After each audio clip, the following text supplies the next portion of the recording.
Hi everyone, welcome back to our channel. My name is Saakhi Dewan, and today we'll be discussing CUET Psychology 2022 paper. Let's start with the very first question given to us. The question states, according to Freud, which element of personality does not care for moral values, society, or other individuals? So, according to Freud, there were three elements of personality: id, ego, and superego. Out of these three, it was the one which is considered as a person's source of instinctual energy. Merely focuses on immediate gratification of needs, and it does not entertain any delay or postponement in the fulfillment of those needs. So it is it that does not care for moral values, society, and other individuals. So the answer for this question will be the third part, that is it. Let us move on to the next question then. The second question has provided us with two different lists, and we have to match the concept given with the person who gave the particular concept. Alright? So the first that is given to us is self-efficacy. And we know that it is Bandura who gave us self-efficacy. The second one is real self. Real self was given by Rogers. Rogers gave two types of self, real self and ideal self. The third one is self-report measures. So self-report measures were given by Kettle. Kettle gave the 16 PF questionnaire that is considered as a very important self-report measure. 16 PF stands for 16 Personality Factor Questionnaire. And the last one is self-actualization. So self-actualization was given to us by Abraham Maslow. So it was Maslow who gave us self-actualization in his hierarchy of needs. So the answer for this question will be fourth one. That is self-efficacy was given by Bandura. Real self was given by Carl Rogers. Self-report measure by Kettle and self-actualization by Maslow. Let us move to the next question. The third question states, street smartness is a part of, and the options are multiple intelligence, contextual intelligence, experiential intelligence, and componential intelligence. So the second, third, and fourth part, contextual, experiential, and componential intelligence, are the part of triarchic theory of intelligence given by Robert Sternberg. And in his triarchic theory, Robert Sternberg very clearly explained that street smartness is a part of contextual intelligence. Right? So the answer for this question will be part two, that is contextual intelligence. All right. Let us move to the fourth question then. The fourth question states the important ideas proposed by Carl Rogers and Abraham Maslow are: first is people have a tendency to maximize self-concept through self-actualization. So yes, when we understand this statement, this particular statement was given by Abraham Maslow that said that people maximize their self-concept through self-actualization. Maslow's hierarchy of needs focused on self-actualization. The second statement that is given to us is there is a collective unconscious consisting of archetypes. So this was given to us by Carl Jung, and it was not given by Carl Rogers or Abraham Maslow under the humanistic perspective. So we cannot consider that this as an idea proposed by Rogers or Maslow. Let us move to the third statement then. Behavior is goal directed and worthwhile. People try to express capabilities, potentials, and talents to the fullest possible extent. Again, this was an idea proposed by Abraham Maslow that people try to maximize their capabilities. Then the fourth statement given to us is an atmosphere of unconditional positive regard must be created in order to ensure enhancement of one's self-concept. So this was a statement given by Carl Rogers. Carl Rogers also gave us the client-centered therapy. Under that also, he reiterated the need for unconditional positive regard. Then last statement given to us is human beings display a wider range of variations in psychological attributes. So this statement was not given either by Rogers or Abraham Maslow under the humanistic perspective. So the three statements that we can consider to be given either by Rogers or by Maslow are the first, third, and the fourth options. So when we refer to the given options, the fourth, that is A, C, and D, is the correct answer. I hope it is clear. Let us move on to the next question then. Question number 5. The clinical psychologist assessed Firm's B, Firm B's personality using a test based on less structured stimuli. So the key term here is less structured stimuli. The test helped to assess his unconscious motives and feelings. In this statement, the key terms are unconscious motives and feelings. Now we have to identify the tests that the psychologist utilized. Options are self-report measures, projective techniques, behavior analysis, and psychometric tests.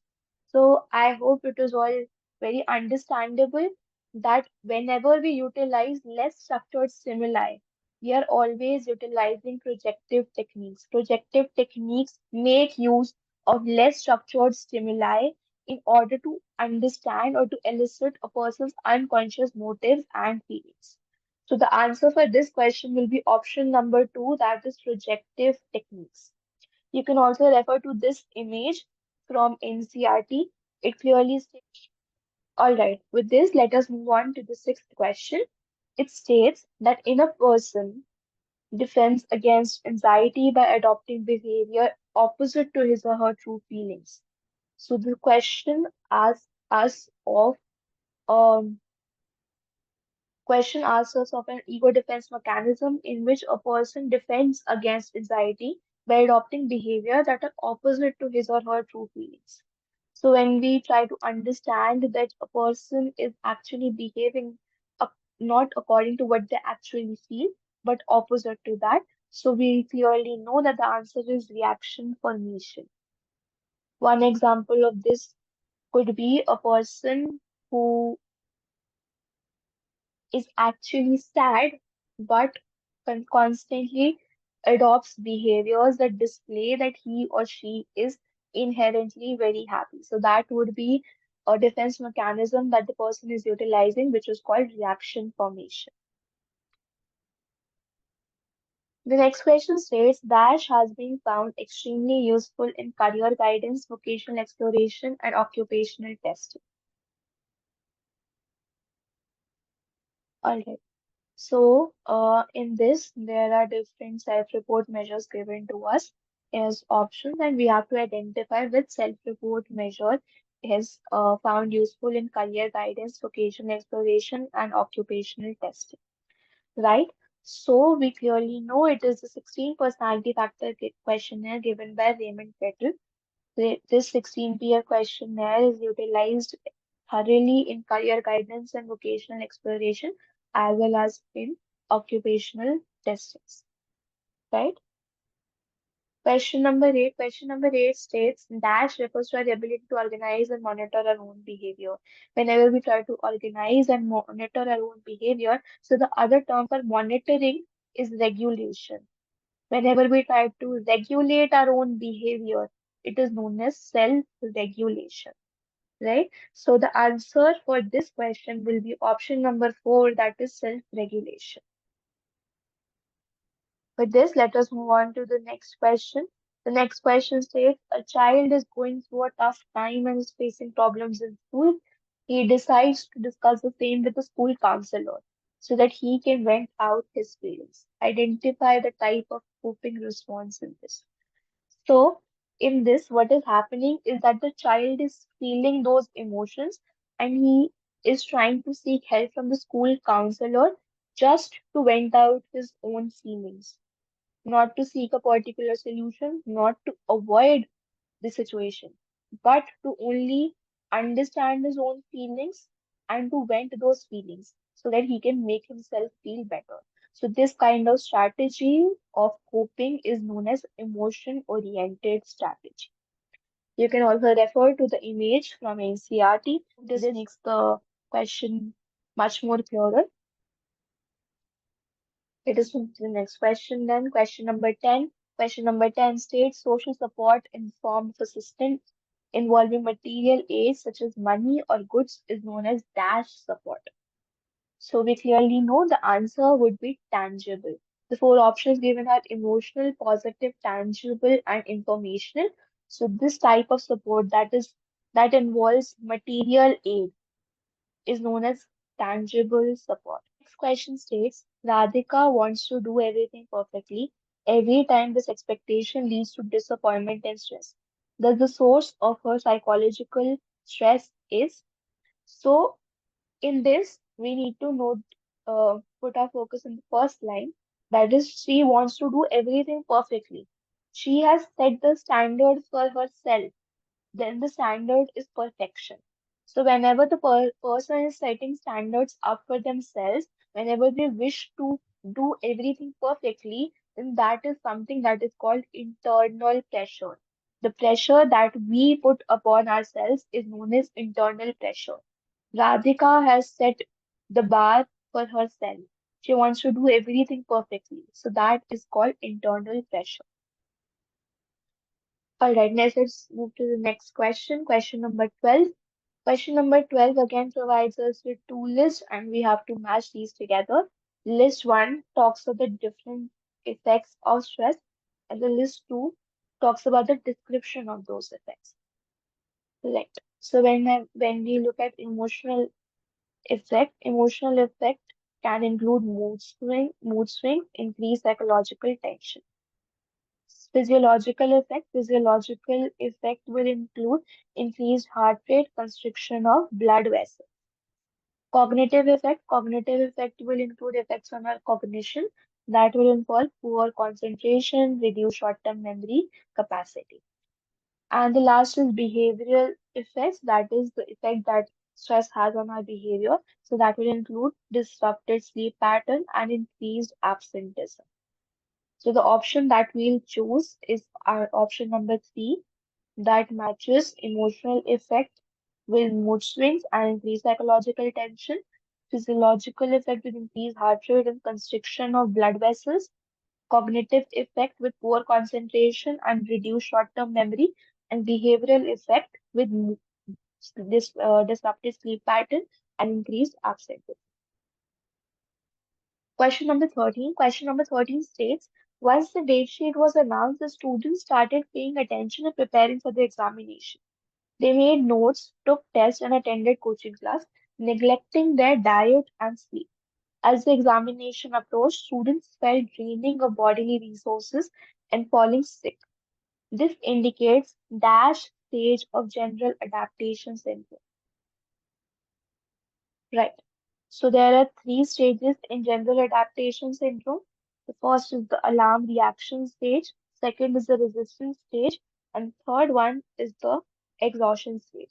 So in this, they started paying attention once the date sheet was announced, and as a result, they continuously took tests, attended coaching classes, but they skipped their diet and sleep, and therefore felt drained of their bodily resources as well as felt sick.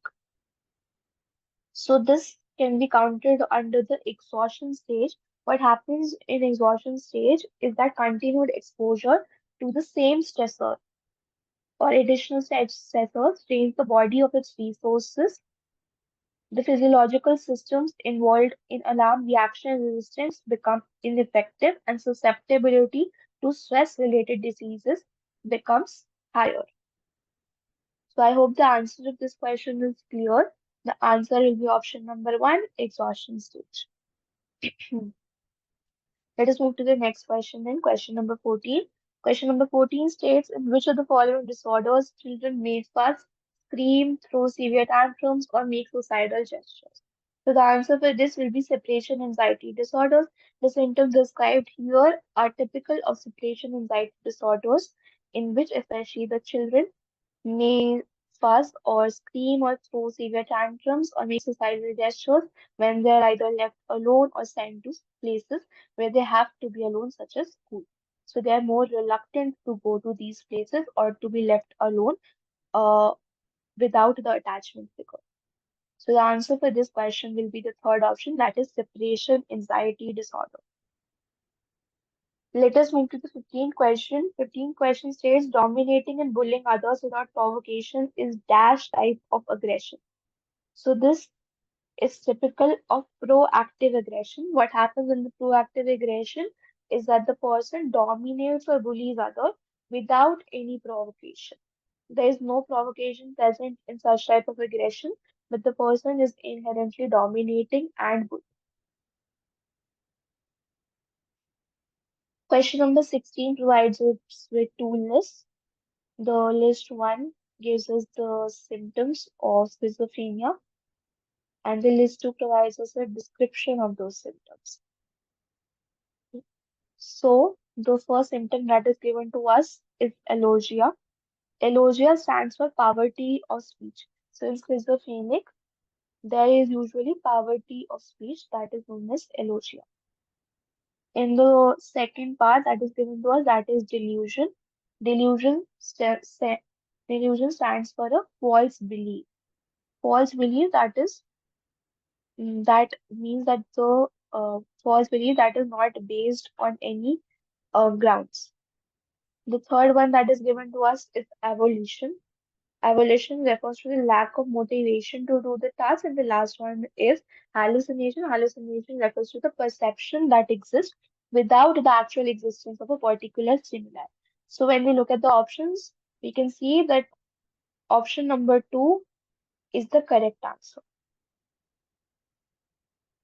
Let us move to the next question. Question number 17. Bulimia nervosa is a dash type of disorder. So we know that bulimia nervosa involves a pattern of overeating and purging, and it comes under the category of eating disorder. So the answer will be option number two, eating disorder. Question number 18. Manjeet is inattentive, hyperactive, and mostly impulsive. He is most likely to be diagnosed with. So when we look at the symptoms that are given to us, it makes it evidently clear since the symptoms are inattentiveness, hyperactivity, and impulsivity. So these are the typical symptoms of attention deficit hyperactivity disorder that is also known as ADHD. Question number 19 provides us with two lists. We have to match the symptoms of schizophrenia with their description. So the first one that is given to us is positive symptoms of schizophrenia. So we know that positive stands for additions here. So positive symptoms of schizophrenia will include bizarre additions to a person's behavior. Then negative symptoms of schizophrenia refers to pathological deficits as positive stands for additions, negative stands for deficits. C part is inappropriate effect. Inappropriate effect. Effect refers to emotion. So, effect or emotion that is inappropriate to particular situation refers to inappropriate effect. That is a typical symptom of people with schizophrenia. So, it will be matched with option number four, emotions that are unsuited to a particular situation. And the last one is psychomotor symptoms of schizophrenia. This refers to old grimaces and gestures that people with schizophrenia make. So, the answer will be option number three. With this, let us move on to the 20th question. It says that Rajni uses yoga and meditation to focus her attention. This is a form of dash therapy. So we know that yoga and meditation are classified under alternative therapies. So the answer will be option number four, alternative therapies. Question number 21. The chief benefit of humanistic therapy is in which is the process of gaining increasing understanding of oneself and one's aspirations, emotions, and motives.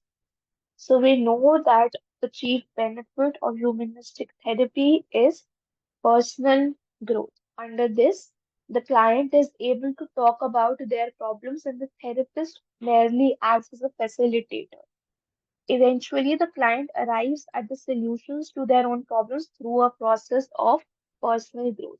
Therefore, the chief benefit that the client achieves from humanistic therapy is personal growth. That is option number four. Let us move to the next question. Question number 22. Question number 22 states which of the following is not an ethical standard in psychotherapy? The options are informed consent needs to be taken. So yes, we know that informed consent is a very important ethical standard and it must always be taken. Second is help to be provided by mindfulness-based meditation. So we know that providing help by mindfulness-based meditation does not come under ethical standard in psychotherapy.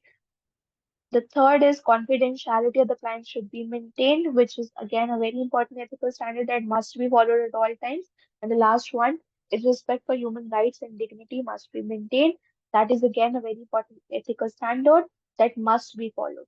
So the answer of which of the following is not an ethical standard will be option number two, that is help to be provided by mindfulness-based meditation. Let us move to the next question, question number 23. When using the cognitive behavior therapy, we follow some methods given below. Which one of the following is not used in this therapy?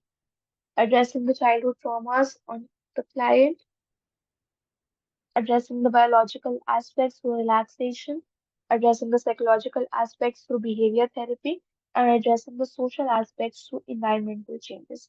So CBT includes addressing the biological aspects through relaxation that comes under behavior therapy, addressing the psychological aspects also through behavior therapy, and addressing the social aspects through environmental changes. It does not address childhood traumas of the client. So the answer would be option number three, B, C, and D. Let us move to the next question, question number 24. An alcoholic is given a mild electric shock and asked to smell the alcohol. Repeatedly pairing the smell of alcohol with the pair of shock leads to giving up of alcohol by the person. Identify the behavioral technique used. So we have very well understood that if a mild electric shock is given after the person is asked to smell the alcohol, this is a part of aversion therapy or aversive condition. So the answer here would be option number three, that is aversive conditioning. Let us move to the next question, question number 25. Out of the following statements, identify the statement that holds true for Albert Ellis's rational emotive therapy. So the statements given to us are the client is taught to recognize the bodily processes and the emotions that are blocked out from awareness, thus increasing self-awareness and self-acceptance. Statement that is given to us is unwanted behavior can be reduced and wanted behavior can be increased simultaneously through differential reinforcement. So we know that both these statements do not stand true for Albert Ellis's rational emotive therapy. Now let us move to the third statement. That is the first step in rational emotive therapy is the ABC, that is antecedent belief and consequence analysis. That is a statement that holds true for RET. And the last statement is in the process of RET, the irrational beliefs are refuted by the therapist through a process of non-directive questioning. Again, this is true for rational emotive therapy. So the correct answer would be option number one, C and D only.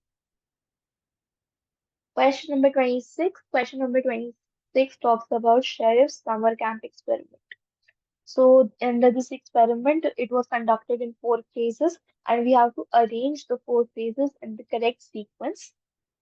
So, the options given are intergroup competition, friendship formation, intergroup cooperation, and in-group formation. So, out of these, friendship formation is the first step that takes place, which is followed by in-group formation.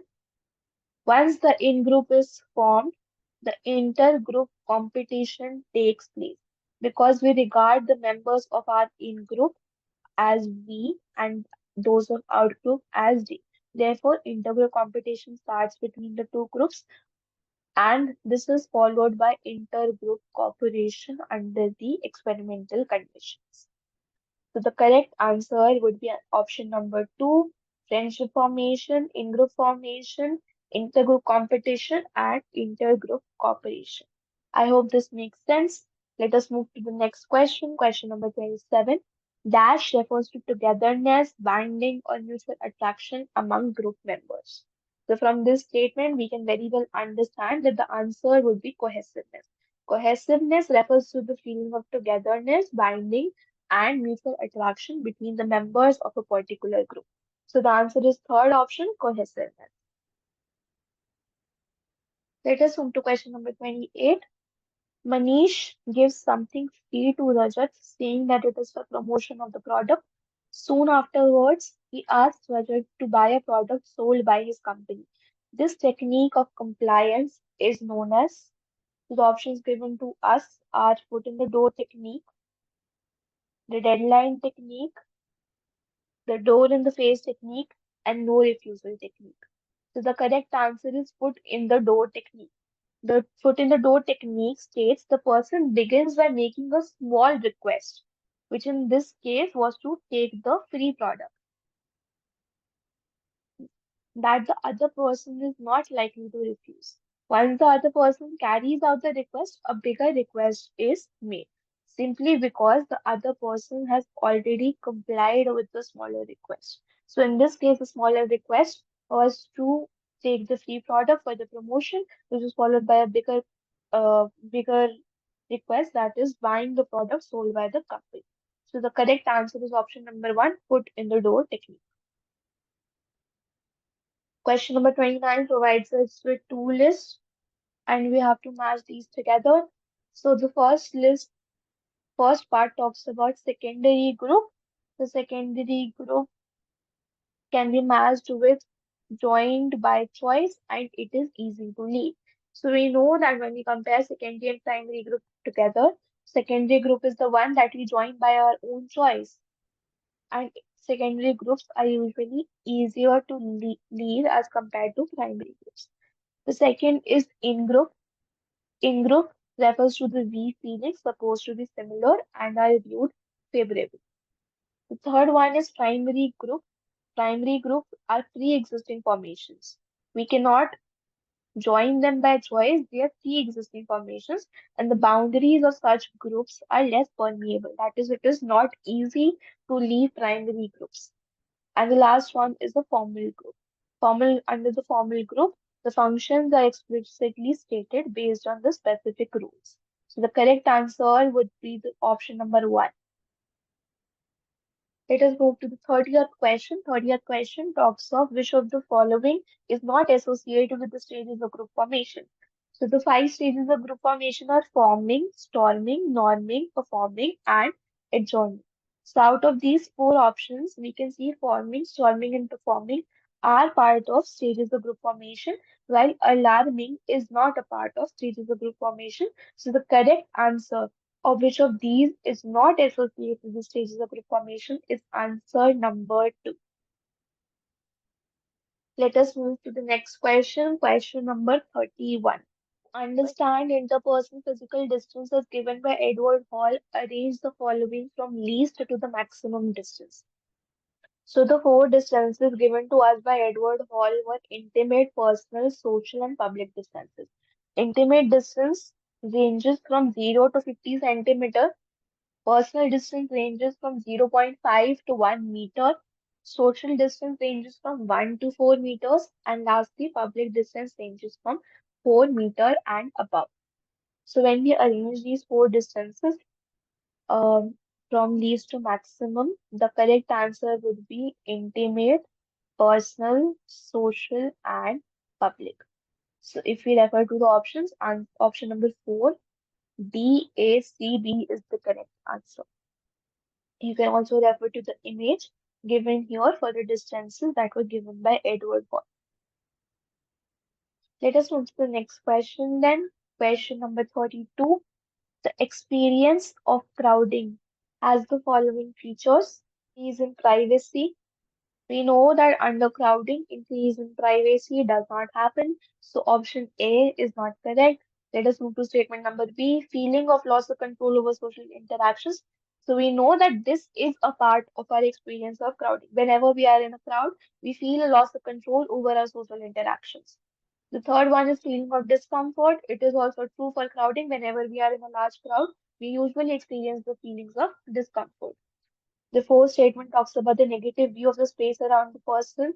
Whenever we are a part of huge crowds, we have a negative view, a feeling of discomfort about the space that is around us. And the last one is increase in motivation. So we know that whenever we are in part of large crowds, we do experience a lack of motivation. So option number E is also not correct. So when we refer to the options, option number 2 that includes B, C, and D is the correct option. Let us move to the next question. Question number 33. It provides us with two lists, and we have to match list one with their descriptions given in list two. So the first part in list one talks about body language. So body language refers to non-verbal actions. That is the third part. Then we move on to paraphrasing. Paraphrasing refers to repeating or summarizing one's words in our own words. Then we have reception. Reception refers to the initial step, that is part of the listening process. And last is authenticity. Authenticity refers to the behavioral expressions that are consistent with what one values. So when we refer to the options, we can clearly see that option number three, that matches body language with non-verbal actions, paraphrasing with repeating or summarizing one's own words, reception with initial step in listening process, and authenticity with behavioral expressions that are consistent with one values is the correct answer. So the answer for this question is option number three. Let us move to the next question, that is 34. It talks about J.P. Guilford's structure of intellect model. So we know that J.P. Guilford gave us the structure of intellect model, and it classified intellectual traits along three dimensions, that are operations, content, and product.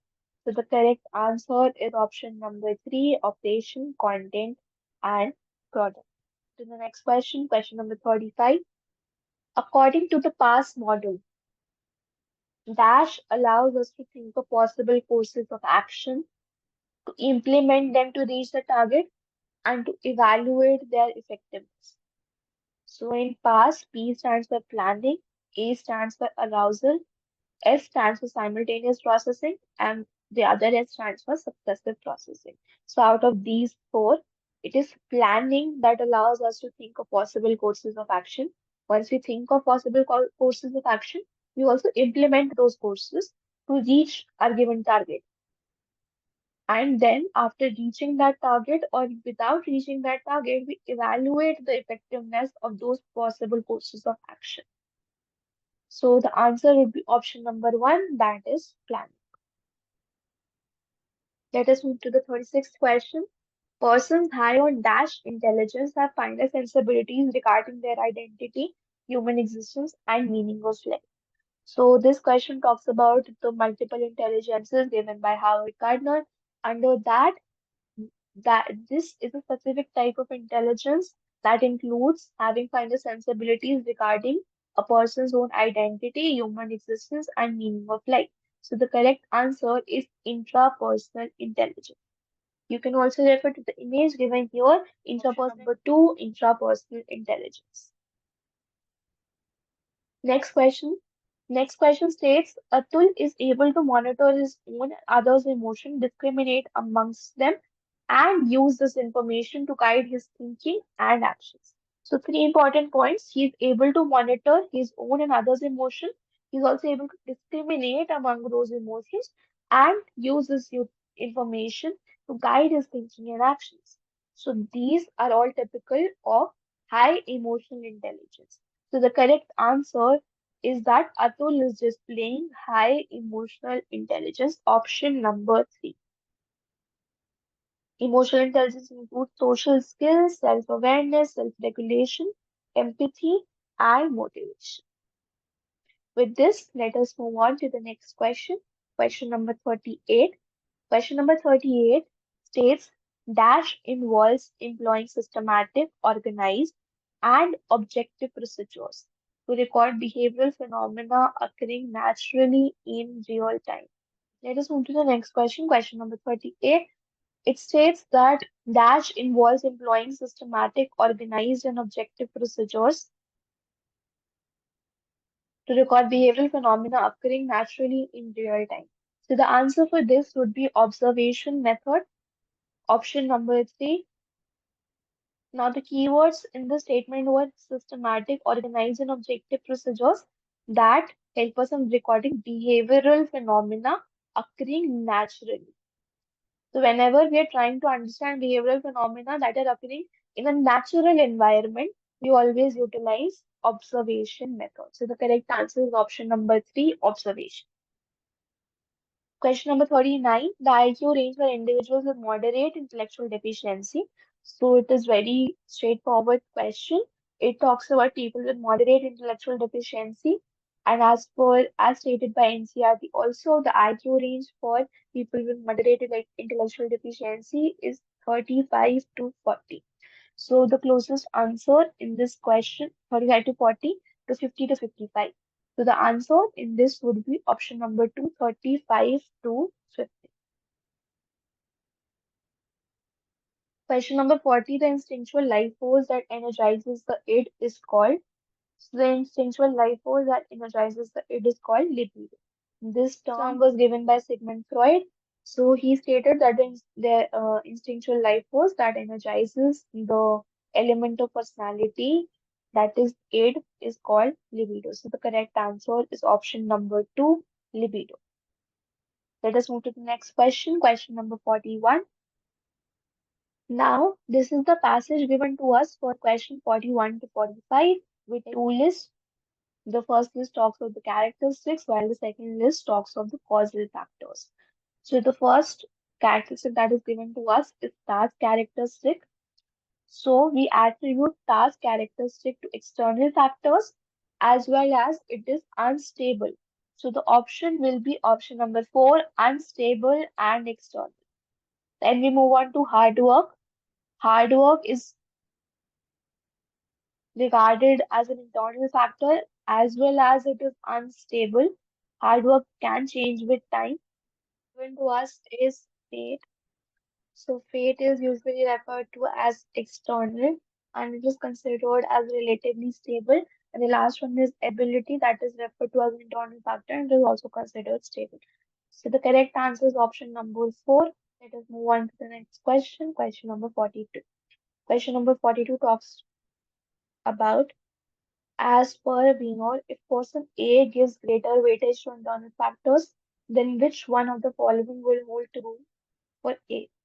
The task characteristics, A is intelligence, A is luck, or pleasant weather conditions. So we are seeing A gives weightage to internal factors. Task characteristic is external, luck is also external, and weather conditions are also external. So the only internal factor given to us is A's intelligence. So the correct answer would be option number 2, A's intelligence. Question number 43. People generally attribute failure to. So when you refer to the paragraph, you can see that failure is attributed to external factors. It is given to us in the paragraph itself that failure is attributed to external factors. So the correct answer would be option number 3, external factors. Question number 44, fundamental attribution error is known as a tendency to give greater weightage to. Again, when you refer to the paragraph, you can see that it has been observed that people have a tendency to give greater weightage to internal factors rather than external. This is referred to as fundamental attribution error. So the correct answer to this would be option number 3, giving greater weightage to internal factors than to external factors. Let us move to the last question in this passage. Wiener is famous for his work on, we just read that Wiener is famous for his work on attribution. So the correct answer would be option number 3, attribution. You can also refer to the image provided here for the attribution model provided by Wiener. Let us move to the passage given to us for question number 46 to 50. The passage reads, a person is as abnormal if it isolates social norms. This statement refers to the dash concept in abnormality. So there are four major concepts in abnormality that are known as 4Ds of also of abnormality. They are deviance, distress, danger, and dysfunction. So whenever a person's thinking or behavior is classified as abnormal, just just because it isolates from the social norms, it is known as the deviance concept of abnormality. That is, we are deviating from the given social norms. So the correct answer is option number 1, deviance. Let us move to the next question. Question number 47. It talks about norms of societies grow from its history, values, institutions, habits, skills, technology, art, etc. These are together referred to as so the society's history, values, institutions, habits, skills, technology. These are collectively known as the culture of a particular society. Move to the next question, question number 48. It talks of it is believed that psychological disorders are something to be ashamed of. This is because of dash attached to mental illness. So, whenever we see that psychological disorders are considered as something to be ashamed of, and that is why people do not seek professional help, we know that this is known as the stigma attached to psychological disorders. So, the correct answer is option number four, stigma.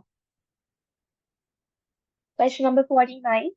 A person is considered to be abnormal if he or she is unable to perform the behaviors necessary for day-to-day living.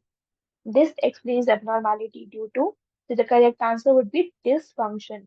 Why dysfunction? Because the statement says that the person is not able to carry out day-to-day living activities. So he or she is not able to function properly. Therefore, we refer to this aspect of abnormality as dysfunction. So the correct answer is option number three, dysfunction. Come to the last question, question number 50.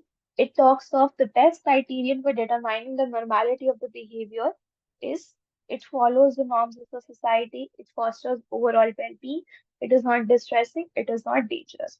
So statement 1, 3, and 4 relate to the 100 days in abnormality, but option number 2 adequately describes the best criterion for determining the normality of behavior.